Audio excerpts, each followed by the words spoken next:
incredibly busy. And I can't tell you all where I work. I still work there. So anyway, so we have another episode for you.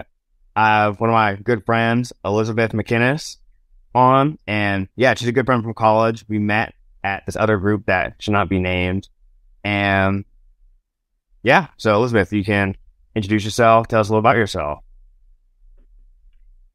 Thanks, Jordan. So yeah, as you said, my name's Elizabeth.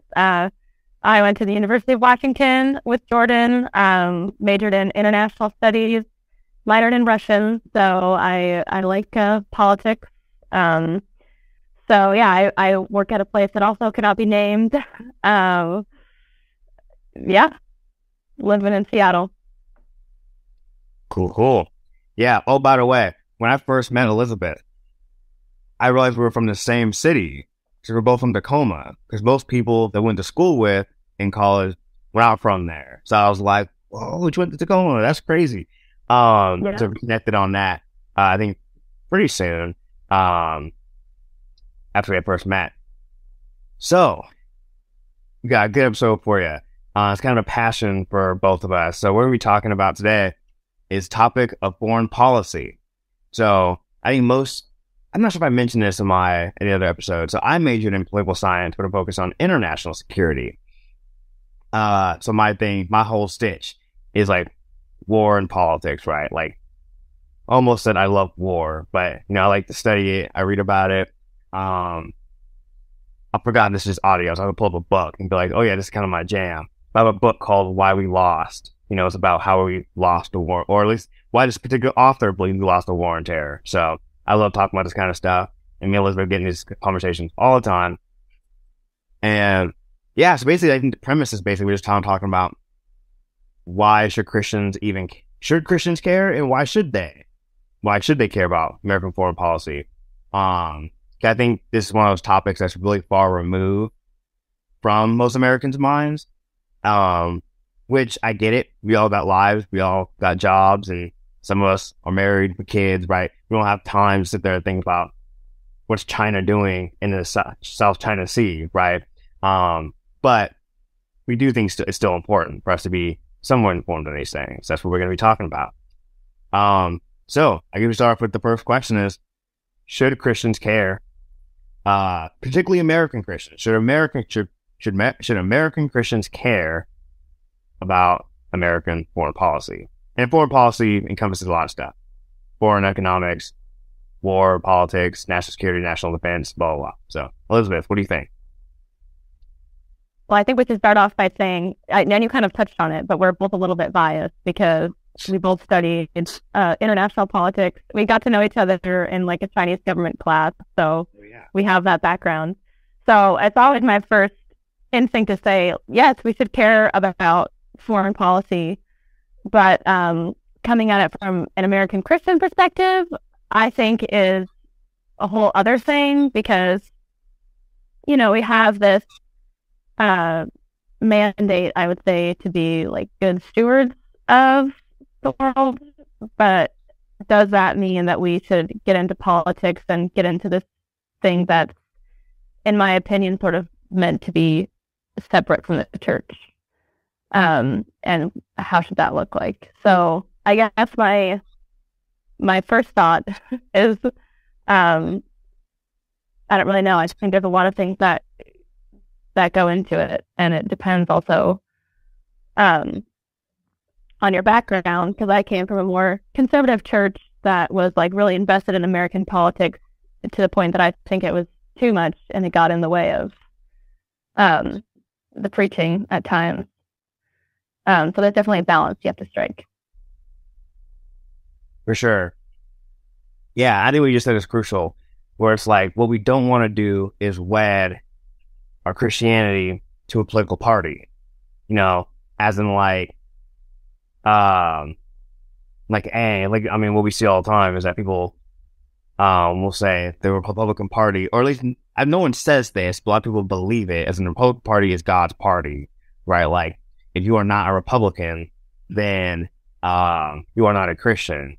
But the reality is there's wicked things on both sides, right? And to try to wed, say like, oh, God is for this one particular side. I think is to wed God to things that are good about the party, because I think there's good things about both parties, but also wed God to things that are wicked, and God does not fit into our nice and neat categories. But I think what you said also a second ago is crucial, is how we're called to be good stewards, right? Like God gives us, I think particularly, that we just want to more precious as Americans, American Christians, is that God gives us the ability to vote. Now, our votes do not sway foreign policy like how they do with more domestic policies like healthcare, gun control, whatever, you name it, because foreign policy is typically more unilateral. Unilateral meaning like one person's in control of it, and that's the president or the executive branch. But we vote for the president. So therefore, I think God has given us stewardship over that, in a sense like we have the ability to affect change, like most people in the world do not have. So like, I think my opinion, and by the way, this is a platform where me and Elizabeth can and probably will disagree at some points. And what I would say, we have a responsibility that maybe other Christians in the world don't have, because they don't even have the right to vote.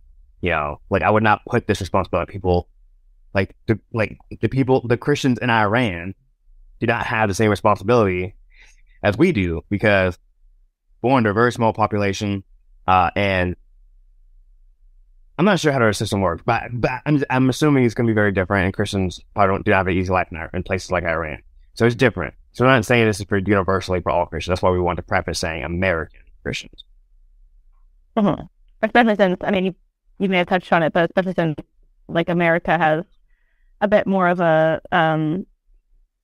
powerful role in the world right now, or just more ability to sway like policies, especially in the Western world. So, yeah, absolutely.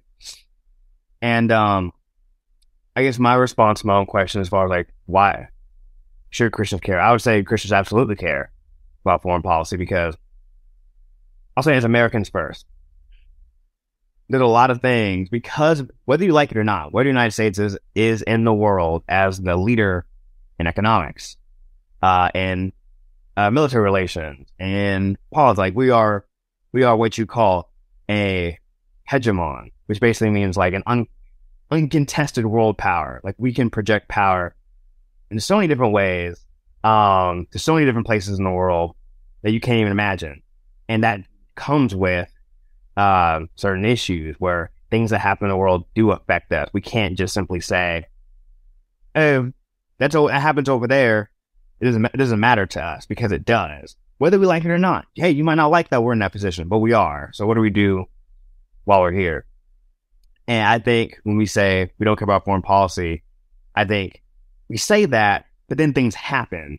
Like, for example, I remember, I think it was 2018, when Assad gassed a bunch of citizens in his own city. A lot of people cared then. Or if China takes over Taiwan, say goodbye to those microchips. Everything you like has microchips attached to it. So these things matter. These things have a lot of weight, and I think from a Christian perspective, I think about it from, especially talking about things like national security, national defense. We are talking about image bearers potentially being slaughtered, right? And I think whether it's just or unjust, right, that's something that should weigh heavily on the believer's heart. And when it comes to things like warfare and how do we think about war, what should we go to war? Do we get involved in these humanitarian crises that are slaughtering image bearers? And sometimes the answer is no. I'm not saying like because we're Christians that we should get involved with everything, but I'm saying these are things that we should seriously be thinking about. And I feel like it's very privileged of us to be able to say, "Oh, it doesn't matter. Let's just go back to our own homes and just kind of mind our own business," without actually thinking critically about what that means. So, I don't know. I think there are a lot of people right now who are kind of like against U.S. military intervention, at least how it was used in the past. And I do think they have a point there too. So, like, we don't want to. I think it's almost like a a matter of hubris, I guess, or just pride to think that we like should be the ones to step in and intervene for like certain issues. So I don't know. I think I also relate to that argument that like, yeah, we have a result or have a since we're so powerful, we should use our influence well, but we also don't want to step on people's toes. So we want to remember our place, I suppose. I don't know what you think about that. Yeah. Yeah, I'm totally sympathetic to that view, right? Like, just because, like, I think Obama was saying at the West Point graduation year, back when he was president, saying, like, we have the best hammer in the neighborhood, you know. Hammer referring to our military. He was talking to future military officers, saying, like, we're the best hammer in the world. Just because we're the best hammer does not make every problem a nail. And I think, yeah, I would agree with Elizabeth and most people, like, to just look at a problem overseas, and just be like, send troops. That's not always the best approach, you know. And I think that's a very unintelligent way to think about things.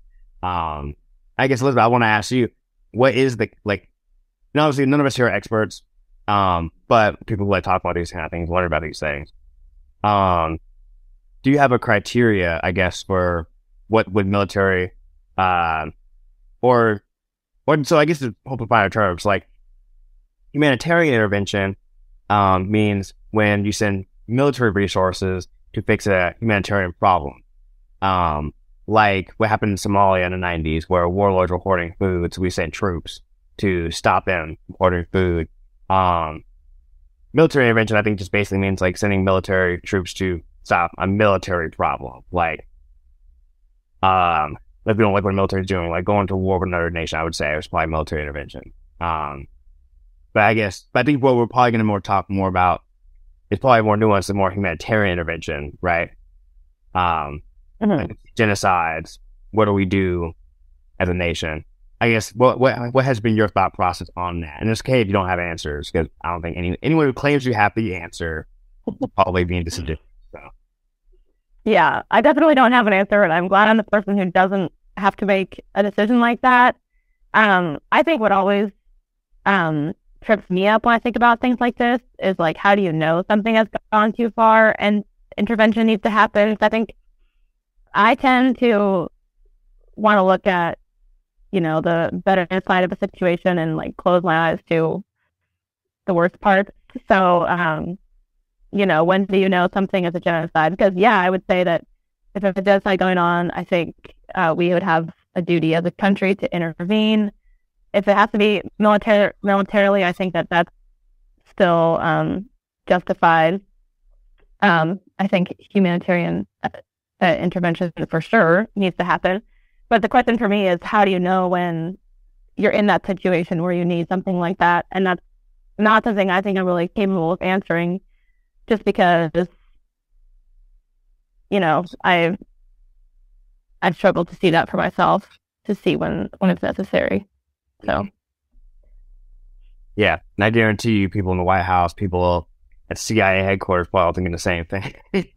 Yeah, no one wants to make the decision.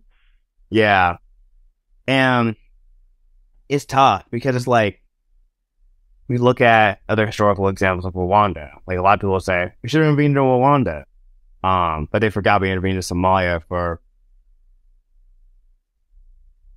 a similar situation. And it's tough because, like, obviously, like, you can't intervene in everything. Like, there's no way we're gonna send troops stop China from murdering the Uyghurs, and like, it's tough. Like, what? I was gonna say it's always easier in hindsight to know if you should have intervened. Like, then you have the data to show that that was a genocide that happened. Yeah. Too. Well, we should have done something, but it's over now. So, yeah. I flip flop. Yeah, I'll edit that part out.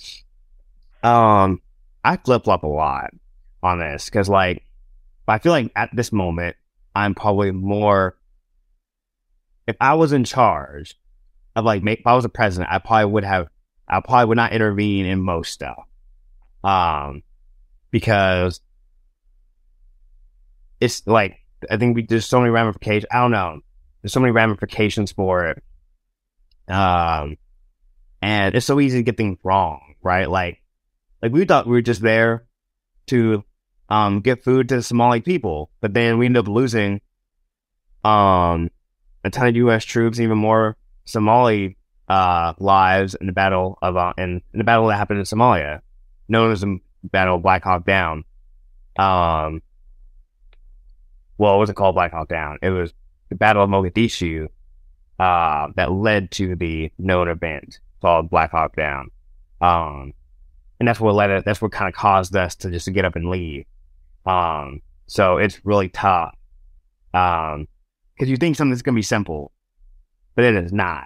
Things change a lot. And when people start dying, especially as Americans, when we see Americans start dying, that's when we start being like, maybe it's not worth it. And I think that's the calculus that we should be doing before. Like, we as a population, we as a government should be thinking like, "Go, is this worth American lives and American treasure?" Yeah, I don't have an answer for it either. But I think I'm probably more in favor of policies that probably have us intervene less. Because I do think a lot of our foreign policy issues today have led to probably bad intervention in the past. I can't think of a single adversary in the United States that we did not do something to,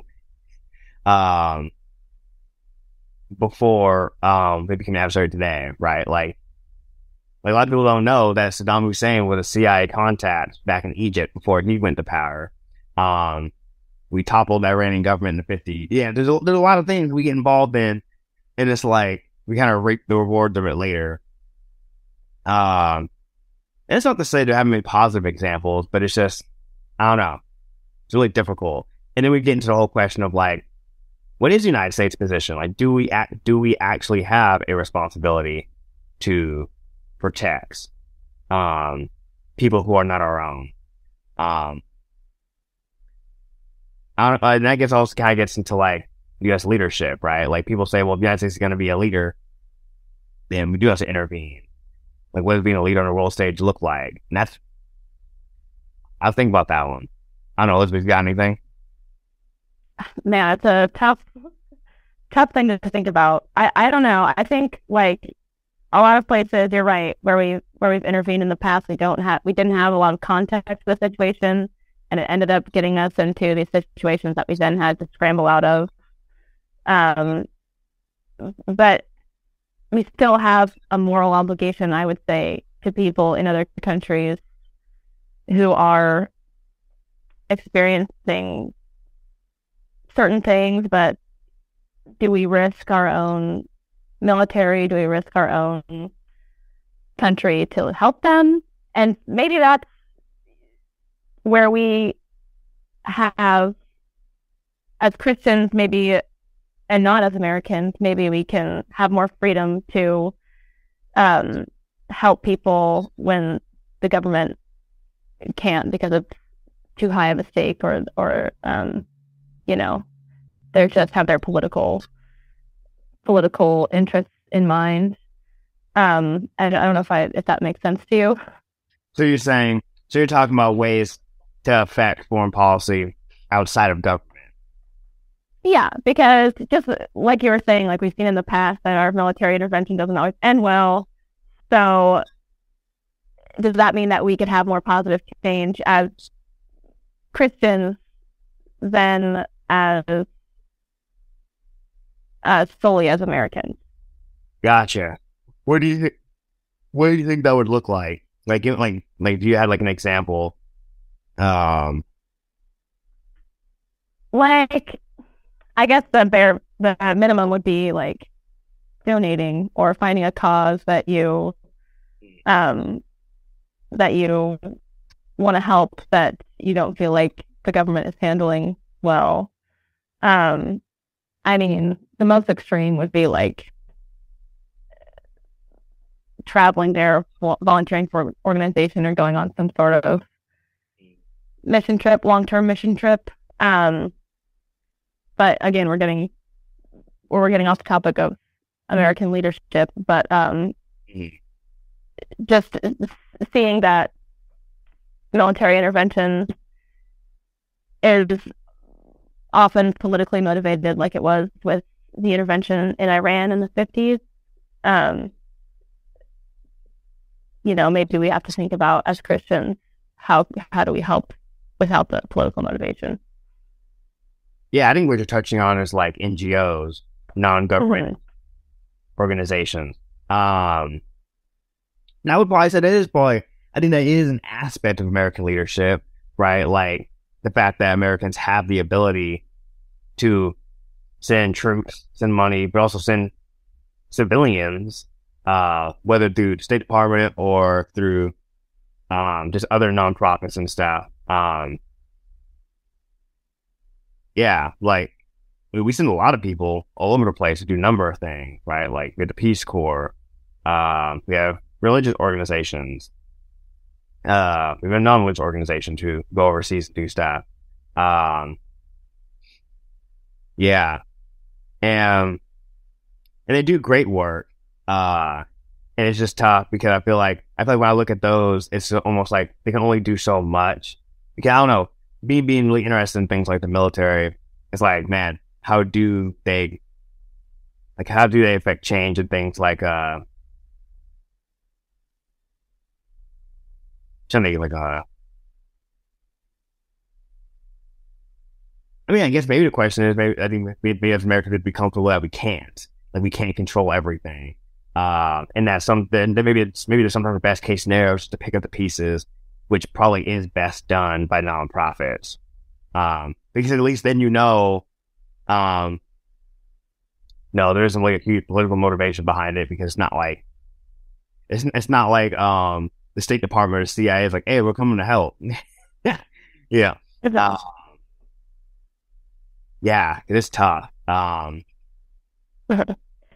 a military intervention is just like a huge step for a country. Like I feel like it's meant to be like the last resort. And generally it does like boost a president's popularity at the beginning, but then, it can just as easily like tank after a little bit. So I think that's just something that a president would tend to avoid if they can, at least nowadays. Yeah. Looking at the past, looking at where we have intervened, I think nowadays it wouldn't help a president's popularity to try to intervene. Oh yeah, nowadays people are tired. Like almost 20 years in Afghanistan, close to that in Iraq, and then knowing we have places and things going on other places in the world, people are tired. Like that's why like no one seriously is saying send troops to Ukraine, because no one can stomach it. Like people aren't even really stomaching the fact that we might send troops to Taiwan to defend Taiwan against China. Yeah, so I think you're right. Like if you haven't been in a war in a while, war can definitely boost a presidential approval rating. And yeah, it's tough because and also another thing too about these things is that we don't have access to a lot of information. So I get people's reasons for not being that interested into it in foreign policy, because we only know what we're told. Like your neighbor could tell you like how his healthcare is going. Like, yeah, my healthcare is this, I pay for this, blah blah blah. Your neighbor could tell you about what the school system is like, what the education system is like. Or everyone, a lot of us have experienced the job market and like what the job market looks like. But most of us don't have any ties to anything related to foreign policy besides knowing people who are in the military. And most of those people in the military are not people who are in those rooms or going on those missions. They're mechanics, which that's not a dig at all. We need mechanics, right? But I'm just saying, like, these are not people who are involved in those kind of things. Yep. And yeah, And so it's hard because a lot of that stuff is classified, you know, which makes it also really interesting too. It's like, how much of the stuff that we're talking about that like we don't know the half of it. So we're making these judgments on things that we don't even know. Like we don't even have all the information. So I'm really curious to see like what the information the government has on a lot of this stuff. Because I think it probably paint a better picture of how they process a lot of these decisions. There's a ton of stuff I'm sure the government knows about Russia and China that they will not tell us because they don't want the Chinese and Russians to know how they got it. you know, so I get why people get frustrated and get kind of disillusioned about foreign policy because it's hard to keep track of. Yeah. Yeah, I think as Americans, I think Americans tend to like see, or more like not see, what they're missing, I suppose. Like, I've heard from several people, like from different countries, that Americans seem just more like wrapped up in their own politics, in their own domestic politics. So I think like learning more about foreign policy can like give you a lot of context for other things in the world. Like, um, yeah, we just tend to like think of our domestic problems as like everyone's problems, and I think it's just helpful to know about these things to have more context. Yeah. Yeah. It's weird because like it's almost like as Americans obviously gonna be biased. Like shoot, can't blame them. People are struggling to pay rent. How to like how are we supposed to keep track of all that stuff? But I think also too is like a lot of that stuff we just don't think how it affects us. Like yeah, if you're in Europe, of course you're probably gonna be thinking about like if you live in Germany, you probably the election that happens in Belgium probably does matter to you a bit more than what it does for us, right? Like we have two ginormous oceans that separate us from the rest of the world, and our neighbors, Canada and Mexico, like we're not like threatened by them. Like even those nations are, to the average American, does not really matter to them, you know, unless you're talking about things like immigration, you know. Other than that, like they're just not concerned about it. So I think it's like, I think part of it's too because the United States, we've been top dog for so long. Why do we got to be concerned about anybody else? And so I think it's a political issue and a geographic issue on why we can't even think about things that go on in other countries until something hits headlines. You know, it's like no one cares about foreign policy till something bad happens. You know, and then at that point, in a real sense, almost like too late. You know, like if we cared about it before, we probably would have done something to stop it. So yeah, it's tough. I guess one question I have, Elizabeth, what do you think? I don't know. Do you think the United States should do what we can to maintain leadership? Do you think that should be a goal of foreign policy? I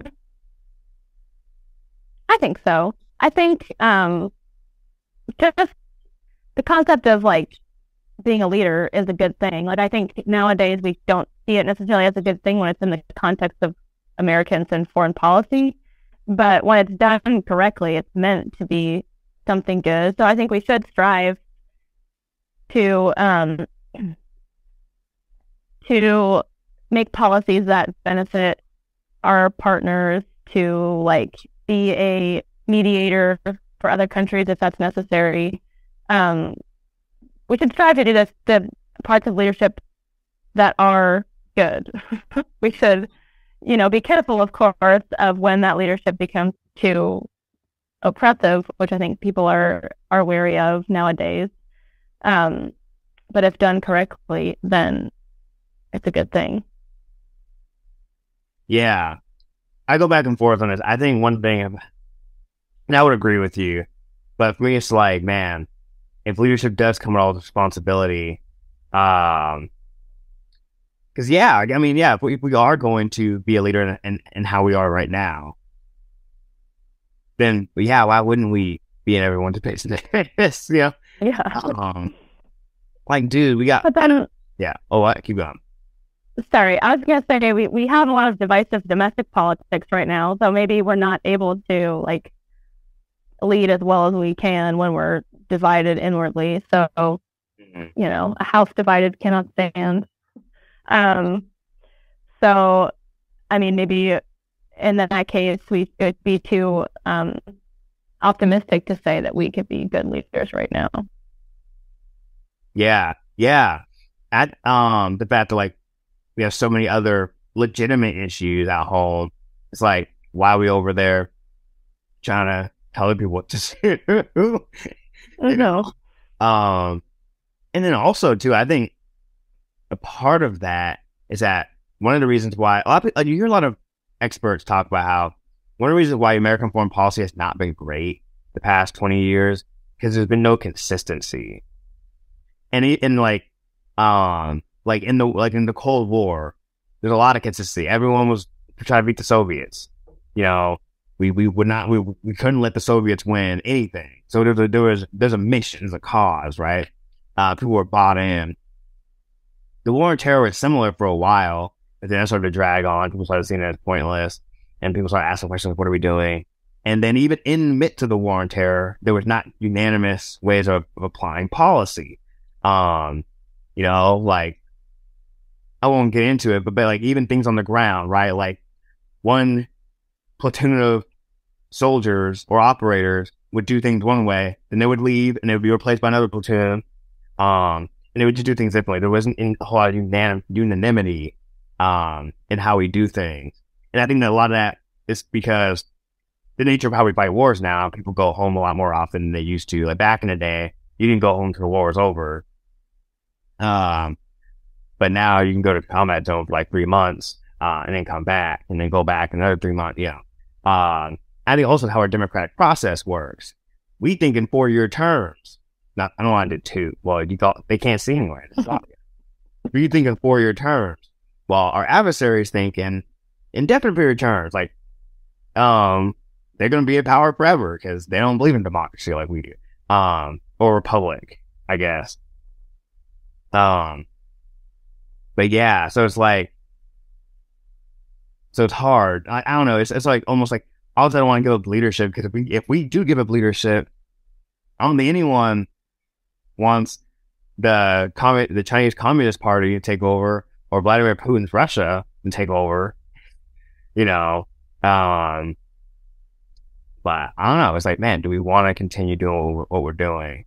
Because if we're going to be leaders, I think that does mean we have to intervene probably more than we would like, because that's what it means to be a leader, right? But we also can't retreat.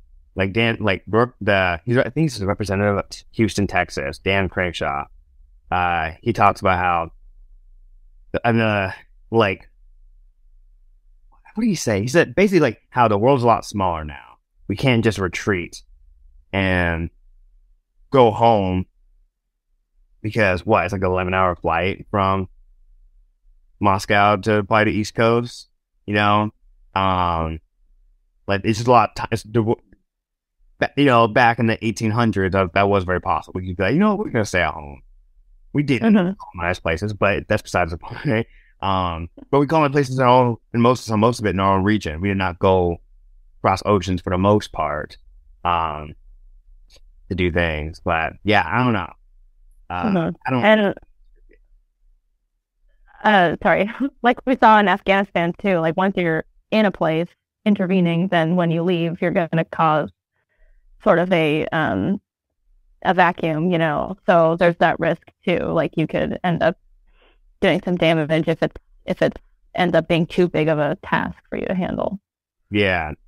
It's like Colin Powell said, you had a Pottery Barn rule. You break it, you buy it. I was in a podcast. Someone was critiquing that. But I think I still agree with it, because if you are, for better or for worse, if you're going to go into a country and topple their government, yeah, you probably should try to help them rebuild it. Yeah, get to just go and topple on, just be like, peace. I'm out of here. I don't think that's loving your neighbor. I don't think that's Christ-like. Now, you have to evaluate if being that person to begin with was Christ-like. But if you already done it, yeah. So I don't know. There's a reason why these conversations take up election cycles. Well, actually, they don't. We don't talk about foreign policy in our elections. At least not anymore. What about that? Well, okay, I guess I'm thinking this past. Okay, that was a bit unfair because the past election was COVID dominated. So I guess it makes sense why we don't talk about a bunch of foreign policy stuff. I do feel like most of the time, and I get it. I really do understand why. But I feel like most of the time when we have elections, foreign policy is not, I don't think it ever really has been the leading thing that concerns people when they're voting. I kind of feel like the 2016 election had a lot of foreign policy. Oh, really? Things going on. Well, with all that, stuff with Russia, I feel like so the Russian collusion and all of that, some sensitive stuff going on. Gotcha. But maybe that's kind of the special case. Gotcha. No, okay, I think that's fair. I think that's very fair. Yeah. So, man. Well, yeah, I have what? Oh, I was gonna say I have a coworker who I heard him say once. He's my supervisor, so he's is a leader, I suppose. But he said once that leadership can solve any problem except for cancer and time travel. And I don't know if I think that's a little much, but and it made me laugh to hear him say that. But I do think we should strive when we're voting as Christians. We should strive to be finding somebody who could be a good leader, because having a good, consistent leader is really valuable. Somebody who cares more about the issues going on, but also can apply their troops and their resources consistently. Yeah, and getting someone who's knowledgeable about it, right? Or who we trust to get people who are knowledgeable around them, because the president can't talk about everything. You gotta have advisors. But anyway, we're about to run out of time. We'll have to have you on again for part 2. We'll talk about something. Hopefully nothing happens in the news, but something does. I'll have you back on. We'll have to discuss it at some point. But thank you, Elizabeth, for coming on to the soapbox. And close out. Thanks. It was a lot of fun to be here. Yeah, thank you for coming on. I won't say thank you for having us. I'm having you on. Anyway. All right, cool. Well, thank you all for tuning in, and I will be back on later. We're going, y'all. Bye.